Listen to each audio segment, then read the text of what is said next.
Good morning, students. Today, our lecture is going to be on Module 12 that is focused on ethical issues, policy prevention, and intervention strategies. This is a continuation of our lecture from child abuse and neglect. I divided both of those lectures into two modules, with Module 11 focusing on different forms of abuse and neglect, examples, and then Module 12 focusing on ethics, policy, focus, prevention, intervention strategies as well. So we're going to look at really public health policy and infrastructure within the state of Texas. What are the programs that have been implemented that do work as far as, as far as preventing abuse and neglect amongst our children in Texas, and also some of the national policy focus as well. So basically, our lecture today is going to be a very broad discussion and continuation of what we have talked about in our previous lecture and what we've seen in the documentary, Slipping Through the Cracks, and then the second documentary, both of which were posted in Module 11. So let's go ahead and get started with our lecture today. I want to go ahead and start with a couple of statistics. So 1 in 4 children experience child abuse or neglect at some point in his or her life. And there are definite long-term and pervasive consequences to this abuse. In fact, when we're looking at national statistics, hundreds of thousands of children are victims of child abuse and neglect, and many of those cases do not get reported. So the ones that we're seeing, the case studies that we look at, that we study, those are the ones that do get reported, that do enter the system, action gets taken against them, but that's only a fraction of the cases that actually happen out there in real life. So there are much more incidents of abuses and of neglect, and thus we have a higher percentage of children who are victim to child abuse and neglect. Often collectively, we refer to as child maltreatment, and I talked about how this term is kind of interchangeable with both abuse and neglect, and the reason being abuse and neglect altogether create this term of not treating children well. So that's the term child maltreatment. And if we were to define it again, they're generally defined as actions or omissions of a parent or a caregiver that results in a serious harm to a child's health. The problem, or the good thing, we can look at it both ways, but what I see as a problem, first of all, is that child abuse and neglect are largely preventable. That's also the good thing about it, is that if we have the right kind of policy focus, infrastructure built, we can totally prevent abuse and neglect from occurring at the rate that it does occur in our society today. And then there are ways to minimize these burdens to both the child and to the community. So it's also important to realize that when an incident does occur, it does not necessarily just occur to the child. It occurs to that household, it occurs to that neighborhood, it occurs to that community, to that city, and so on and so forth. So it really is that chain of ripple effect that kind of impacts not just that one child, but everyone that's surrounding them as well. Public health professionals, in conjunction with other medical professionals, are actually working together to create the policy changes and interventions on this issue that will improve the above statistics. But you have to realize that when we talk about building the structure, when we talk about the policy focus, a lot of this is public health professionals' job. Whatever they built, whatever kind of policies they create, then that gets passed and turns into a law, is what medical professionals have to exercise. So even though we're looking at a collaborative effort, we really have to increase our public health workforce to make sure that we have enough individuals who are equipped with the right kind of knowledge, with the right kind of background, with the right kind of experience to handle those sensitive policy issues. Victims are more likely to definitely engage in risky behaviors, those who are abused or neglected in childhood. During adolescence, they engage in much more risky behaviors and do experience poor health statuses as well during adulthood. So some of the risky behaviors that they commonly engage in would be substance abuse, and thus as a result they also experience mental health outcomes in the form of depression. And then during adulthood, when we're looking at physiological symptoms, we're looking at increased cardiovascular disease, we're looking at increased rate for diabetes as well. So there's definitely a correlation between developing chronic illnesses during adulthood and being abusive, not being abusive, but being abused and neglected during childhood. So this correlation has definitely been proven by several studies. So thus, it's very important to prevent it at the earliest opportunity possible so that it does not impact the overall health outcomes during adolescence, and also then during adulthood. In order to implement better policies, we really should become advocates for developing clear understanding of what are the differences between child abuse and child neglect. Even though child abuse and neglect are two distinct categories, they often occur in conjunction or one another. So what we do tend to see is neglect is how it usually tends to start, and we've talked about different forms and different types of neglect in our previous lecture, and then eventually leading to some kind of abuse. There are also case studies where we're directly looking at, sexual abuse or physical abuse, and that's how it started for that child, and there was no neglect that initiated that sort of pre-episode. And then we also see case studies where neglect and abuse occur hand in hand. So in order to have a very strong infrastructure, we really need to look at each type of abuse and be able to define it through strict criteria and be able to differentiate between abuse and neglect, especially when we look at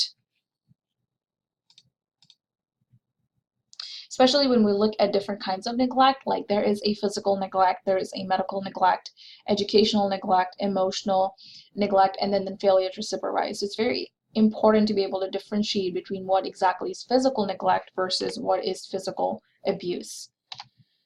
That being said, I wanted to introduce a new term in this lecture, and that was ethical dilemma. By definition, an ethical dilemma is a complex situation that will often involve an apparent mental conflict between moral imperatives, in which to obey one would result in transgressing another. Now, how am I looking at ethical dilemma, and what's the point of mentioning it in this lecture? So unfortunately, when we talked about the rates of reports, the reason that they are not as high is because many public health and medical professionals are faced with this ethical dilemma when they're dealing with child abuse and neglect, and sort of in that position of deciding between should they report it or should they not report it. So in an idealistic world, a health professional would get to meet the victim several times before they can make a decision if they are going through any kind of abuse or neglect at home, or in any of the other situations. However, and unfortunately, does not occur in real world. So we have very limited opportunities where a health professional does come into contact with the victim, with the possible victim, and thus they are in that ethical dilemma. If I report the parents, am I making the right decision? Would I be breaking a family? And that moment is what often causes the delay in reporting cases. So let's really look at the responsibility each level before we assess how important it is to report. I want to start with the state responsibilities. Their responsibilities are tied to each state when it comes to reporting child abuse in cases. I wanted to go over some specific ones with you guys. First of all, it's very important to develop services within the community level to prevent child abuse and neglect to occur further after it has occurred. So once an episode has occurred and it has been reported into the system, there should be some kind of infrastructure in place and built to prevent further abuse from occurring. And we do see that happening when a child who is reported is removed from that setting, especially if it's occurring in a home. So he or she is removed from that home and placed into foster care until further investigation is done and a decision is made about what is exactly going on. It's also states' responsibility to develop and efficiently manage the delivery of these services. So the entire unit of foster care services, especially those that are tied with the Department of Family Protective Services, those that are tied with social worker, foster parents, so that entire system, making sure that those services are delivered efficiently and they're managed efficiently, so that every individual who does come into a system, there is a response that occurs to that complaint within a short time frame, especially knowing that these are time-sensitive matters, and oftentimes victims do not have a lot of time to wait on for someone to come and rescue them. So that has to be very quick, very efficient, and very high quality. Now, improving effectiveness and promoting public benefits of prevention services to improve accountability. We also have to make sure that we hold each other accountable. And I'm not referring to on an individual basis. Yes, within an office, on an individual basis, that would occur as well. But I'm more so referring to in between departments, in between agencies. So making sure that each agency, whatever roles and responsibilities are tied with them, that they're doing those and that they're managing those efficiently. And that's how they're holding each other accountable, so that the system altogether works. And then conducting very detailed case reviews through the Office of Child Safety and making sure that all the practices that are recommended are evidence-based and based on policy, research policy, and promoted through Department of Family and Protective Services. We also have responsibility that are tied to the school district. So every school district, the responsibility starts with the school board.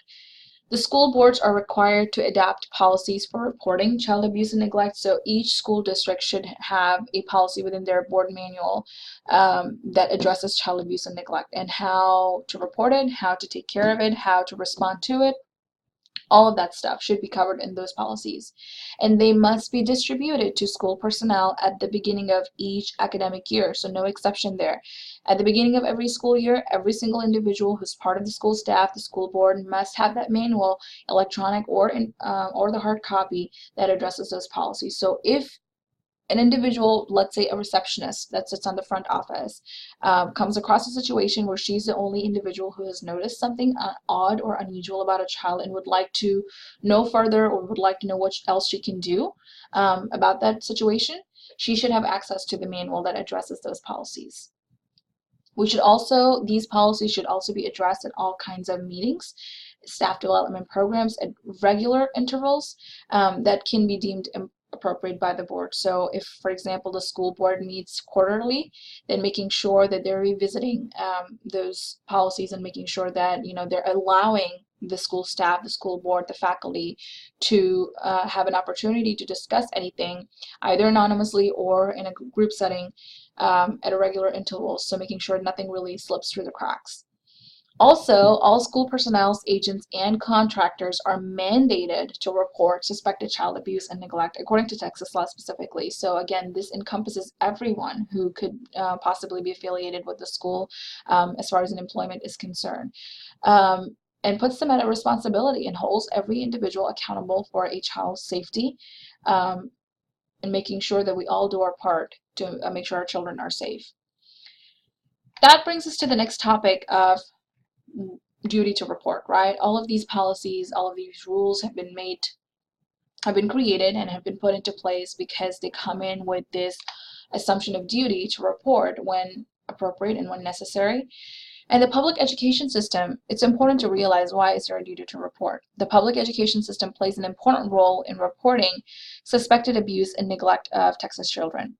One of every 200,000 completed investigations of suspected child abuse and neglect conducted by the Texas Department of Family Protective Services, 17.6% were actually reported by school personnel. So that tells us that from this number that was submitted in 2012, there were 35,000 cases of abuse and neglect, or a percentage of 17.6 from this that was actually reported by school personnel. And that's a huge number. That's a significant number. So that means that the policies that we have in place, the infrastructure that we have built is working. We just need to make sure that we strengthen it on a regular basis.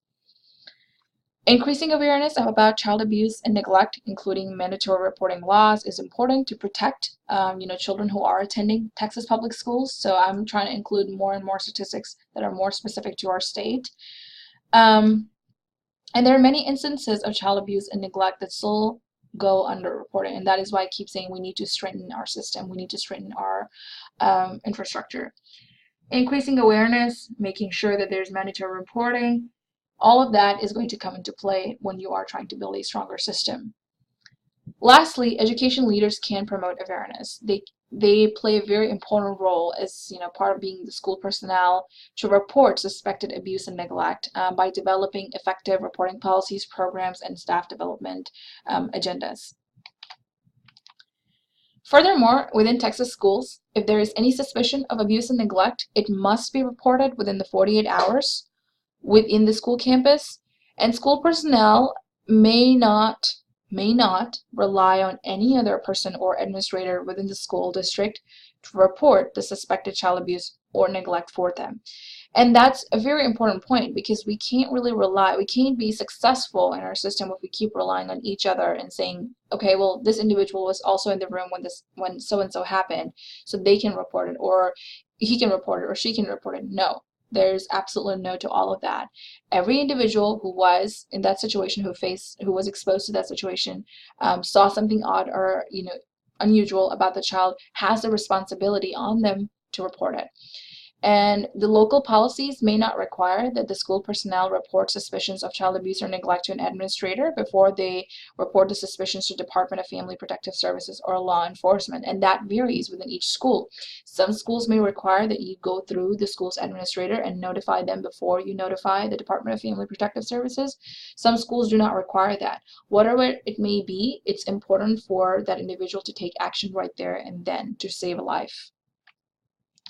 I also wanted to add some of the emergency initiatives. So the Texas Abuse Hotline, 24/7, 365 days a year. Also a 1-800 number, and the website where you could go and submit a complaint online. And of course, if anybody is not able to remember these two ways of contacting, of course, especially this one, calling 911 or your local police first.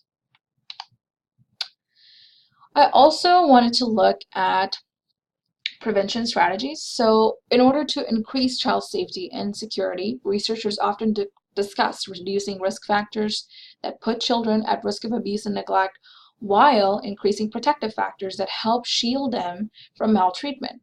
Now, our prevention strategies will basically strengthen those protective factors. And we also want to look at social determinants of health, of how they kind of play an overall role in reducing the risk factors and in increasing the protective factors.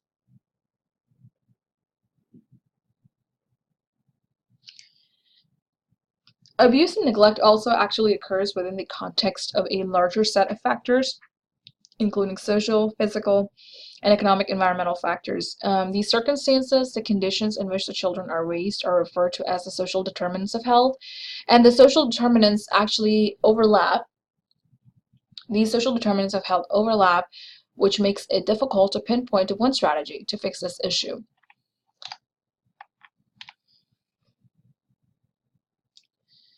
So, what are exactly our goals with prevention strategies? I want to talk about 4 goal areas that are going to be included in the next slide.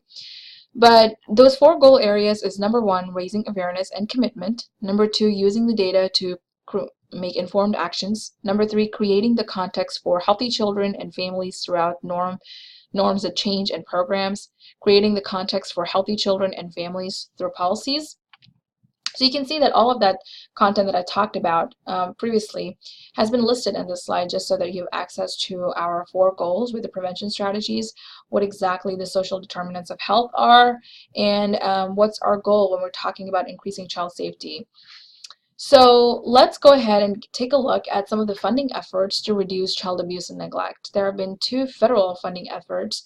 The first one being the Child Abuse Prevention and Treatment Act, also known as CAPTA, that was passed in 1974, that actually provided funding to states, tribes, tribal organizations, nonprofits, public agencies, pretty much everyone, to address the issue of child abuse and neglect. And it's a little broad, so agencies had a little bit of leeway of how they wanted to utilize those fundings, as long as they dealt with addressing the child abuse and neglect issue.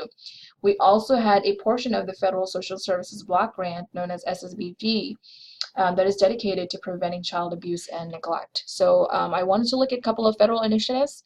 Now let's look at some of the programs that have been helpful and very successful in the past. So these are rather local examples, and I've tried to also include specific examples of programs within the state of Texas that are very successful, that have been shown to decrease rates of abuse and neglect. So starting with the Early Childhood Home Visiting Program, the program is really meant to provide support for families and link them to appropriate healthcare services. It's also meant to improve parenting skills, especially for new parents, for younger parents, and matching the new families with trained professionals and healthcare providers, such as nurses, social workers, parent educators. So really taking parenting classes, allowing them to deal with several issues that occur during the first year of child after birth, and how to and basically try to teach them coping strategies on dealing with all of those issues. Now, an example is the Nurse Family Partnership Program. It's a rare community health program that has been documented to achieve lasting, significant efforts through multiple well-designed, randomized controlled trials. It is actually backed up by more than 37 years of research that proves it works. Now, this evidence shows our clients who are low income or first-time mothers that if they follow the program and work with their nurse or their community health worker, they can transform their lives and the lives of their children. The question one may ask is, why does it work? It works by empowering women to become the mothers and role models that they want to be. The Nurse Family Partnership is actually a Texas charity that helps children get on a healthy path to success. Baylor Scott and White has a Nurse Family Partnership program in which 9 out of 10 women in Texas that are in their Nurse Family Partnership program have delivered their first baby full term and at a healthy weight. And these results and others actually show that this proven program is helping vulnerable Texas families to get off to a good start. They have registered nurses who routinely visit first-time moms along with the fathers, as you remember seeing in the documentary, and other family members, if available, in their homes to engage them really into activities within the programs. With the program's goals being improving pregnancy outcomes, improving child's health and development, improving maternal life course development, and basically the overall quality of life for the child and mother and their overall bonding. And I also wanted to talk about their eligibility criteria, and it's actually pretty basic. The requirements include being a first-time mom at any age. So, I mean, even though the program is targeted towards the younger parents, they would still accept parents from any age. The parent must be at or less than 28 weeks pregnant. So the reason that they make that a eligibility criteria is less than 28 weeks of pregnancy still gives the nurses and the community health workers room and time to work with you to improve health outcomes. If the pregnancy is really in the late end of the third trimester, let's say 32 weeks or 34 weeks, then there's not that much time left to work as far as improving pregnancy outcomes are concerned, especially if that is one of the goals of the program. And since we were referring to this Nurse Family Partnership Program from the Baylor Scott White area, they required that the participants be the McLennan County residents. So they're really focusing on their community, their county residents, and improving the health outcomes and the maternal child health outcomes within that area. I thought that was a fabulous program. It was fantastic. I know individuals who are working in this program, and this program has been really strong and has kind of impacted the way other communities in Texas looked at maternal child health issues and aspire to have a program similar to this in their area. So one of the policies that I can think of is to advocate for the development of a new Nurse Family Partnership Program in Nacogdoches County. We do have something that's in a rather budding stage right now in the community, but let's see 10 years down the road how far it advances and how stronger it becomes. And definitely having something like that in several rural areas within Texas would help improve maternal child health outcomes, which would then improve the rates of abuse and neglect. Furthermore, like I said earlier, the Nurse Family Partnership Program helped parents keep themselves and their babies healthy. It linked them to services, assisted them in continuing their education and finding work. So it's really kind of helping a family overall with all aspects of life. And we talked about how poverty, unemployment, all of those were risk factors, and abuse and neglect. So it's targeting all of those areas, making sure that the rates of abuse and neglect then eventually go down. We also have the Early Head Start program. Now, it's a federally funded program that offers child care services to low-income and pregnant women and families. They do have an eligibility criteria for children under the age of 3 that can gain access to their early learning, education, and daycare settings. They do offer home-based services, including, weekly home visits from trained program staff. Mostly it's the teachers, the school staff, the school teachers who come and visit at home to really see the environment that the child resides in, how would that then improve their overall learning experience at school. The good thing about the Early Head Start program is that they have it in all 50 states, and at least I mean, all 50 states have at least one early Head Start program. Ideal goal would be that every county has its own. However, that's the goal that we're reaching towards. Good thing is, within the state of Texas, they recently opened an early Head Start program in the Shelby County, which is a rural county, 30 minutes in the state, in the town of Center. 30 minutes away from Nacogdoches. We have one that's in Nacogdoches as well. So we're really looking at, within 30-minute interval, we have two facilities. And that's great because it serves that many more people who are deserving of those services. The con, again, with any public health initiative it's based on limited funding, so spaces is directly available to the funds that they may have, and thus they may not be available for all children.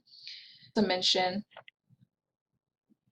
in addition to that, I also wanted to talk about the eligibility criteria a little bit more in detail for the Early Head Start program.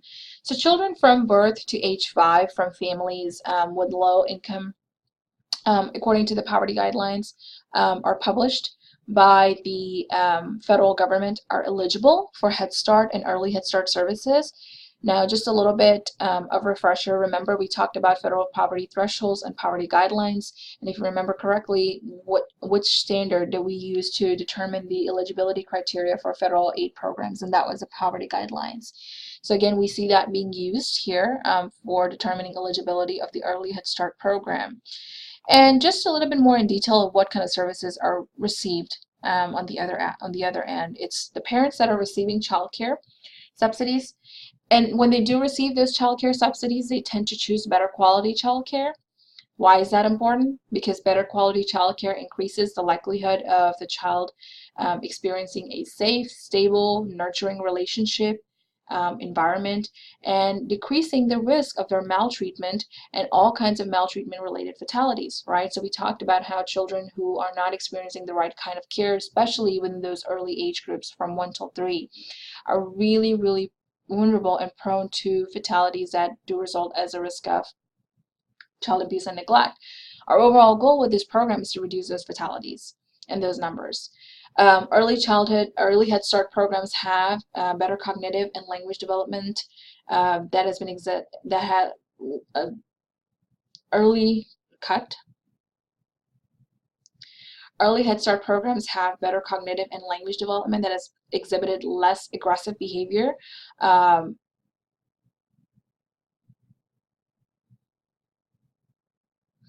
Cut. So let's look at access to healthcare services. Prevention strategies, we need to have those in place to address social determinants of child abuse and neglect. And the first one is screening and referral for depression.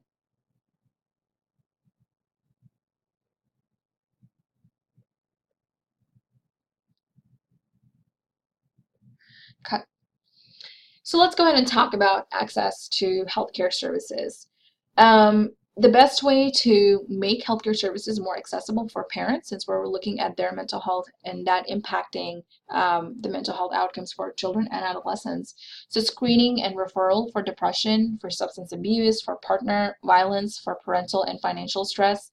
American Academy of Pediatrics actually encourages that these healthcare service screenings, specifically for mental health for parents, should be included in the well child visits that occurs at the 2 months, at the 6 months, at the 1 year of age for the child. So every time a child goes to see their pediatrician, or excuse me, the child goes to see their doctor, there should be a separate session for the parent to have a mental health evaluation done, or maybe a very quick 15-minute therapy or counseling session, just to really evaluate if the parent is going through any kind of overwhelming episode or anything else that could really help the parent to feel supported to deal with the issues that occur during the first year after a child's birth. And that is also the best option to screen mothers for the postpartum depression and anxiety that occurs after birth. So a lot of times, especially when we were discussing postpartum depression after birth in our previous lectures, a lot of times that goes undiagnosed, right? And that is because once the baby's delivered, 90% of the focus actually goes to the baby, and the mother doesn't remain in the focus as long as she's not going through any kind of health condition post-pregnancy. If the pregnancy was normal, everything happened the way it was supposed to be, majority of the focus shifts to the baby. And if in a situation a mother is suffering from postpartum depression, then it really doesn't get diagnosed, and that's the problem, because then that impacts the mental health outcomes for the child down the road. So using those well child's visit to, do a quick screening for mothers, especially if they are going through a postpartum depression or suffering from symptoms of anxiety, that would be a really good way to connect the dots, making sure that they're getting the access to healthcare services and taking care of the problem, and dealing with those situations right there and then. We do see this actually happening in one of the states. Minnesota is already doing this through their early and periodic screening, diagnostic, and treatment program. So in Minnesota, the way they do it is they do a maternal depression screen at a well child checkup in the first 12 months, and they've made it billable. So it's not free of cost. It's not a cost that occurs to the doctor. It is billable up to 3 times in a calendar year, and it is recommended part of the complete child and teen checkup, as far as Minnesota's maternal health department is concerned. And all of that occurs within the first year after the baby is born. So moving on to additional protective factors, I wanted to talk about how breastfeeding is considered a protective factor and reduces the risk of abuse and neglect. Breastfeeding is associated with substantially lowering the risks for abuse and neglect of children by their mothers. So a little bit more context there, and how breastfeeding can support reducing abuse and neglect. We do have policies that support breastfeeding, specifically allowing women to breastfeed in any public or private locations. However, we do have a lot of work that needs to be still done as far as breastfeeding policies are concerned. So let's take a look. For example, breastfeeding has been removed from public indecency laws in only 29 states. It's not 50. So we still have several states where, breastfeeding your baby in public would be considered a public indecency. We have laws that are related to breastfeeding in the workplace in only 27 states, so just a little bit above half. And the other half are still not supportive of women breastfeeding children in workplace, or having an environment where they can go and pump, and having policies supportive of that. 5 states have implemented breastfeeding awareness and education campaigns. Now that's what's bothering, because that number should be a lot more higher. We should have breastfeeding awareness and education campaigns, one for every single state. Even if it has to be copied and pasted from one state to another, there should be one that should be practiced, emphasized, just delivered, distributed in every single state, just so people would know not just the benefits of breastfeeding as far as immunity and building up immunity and all of those health benefits are concerned, but also how it really impacts reducing and lowering the cases of abuse and neglect of children by their mothers. There was actually a study conducted in Australia at the odds of maternal abuse and neglect, and how that increased as breastfeeding duration decreased. So even after considering factors such as maternal age, education level, whether the pregnancy was wanted or not, substance abuse during pregnancy, postpartum employment, attitudes regarding infant caregiving, and symptoms of anxiety or depression, we still saw that the duration of breastfeeding had a direct correlation of if that child was likely to be abused or neglected by the mother. As far as education is concerned, we do see another correlation with lower levels of education among parents as being a consistent risk factor for child abuse and neglect. We do have a federal program known by the name of Child Parent Centers, which actually helps parents earn their DEDs, provide them with vocational training, linking them to needed resources, and what those could be, daycare services, tuitions for GED classes, transportation, all of that good stuff that will really allow a family to become a functional unit and be able to take care of themselves on their own a few years down the road.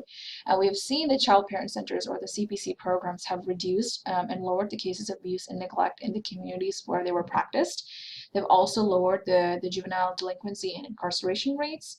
They have increased high school completion rate in the younger parents and the newer parents. and they've also contributed to the economic well-being of that adult. Now, states can prevent high school students from dropping out if they kind of integrate the CPC program with their curriculum, where every school district has some way or some form of a child parent center program for younger parents, teenager parents within the school districts, and really allowing them a chance to still have a shot at a successful life and be able to do all of these things while becoming a younger parent. We also want to look at financial stability. Policies to increase the economic self-sufficiency of new families, alleviating some parental stress, helping them establish a stable household, and then preventing teen pregnancies and delaying parenthood. So when we talk about preventing teen pregnancy, why do we say that? Because it helps prevent the following. We've seen that teen pregnancy has interrupted educational goals. It has impacted future job prospects, earning potentials, increased likelihood for poverty for the child that is about to come in the early years. We do need more evidence-based prevention programs to reduce teen pregnancy. Child Parent Center is one of those programs that has had a direct impact on reaching that goal.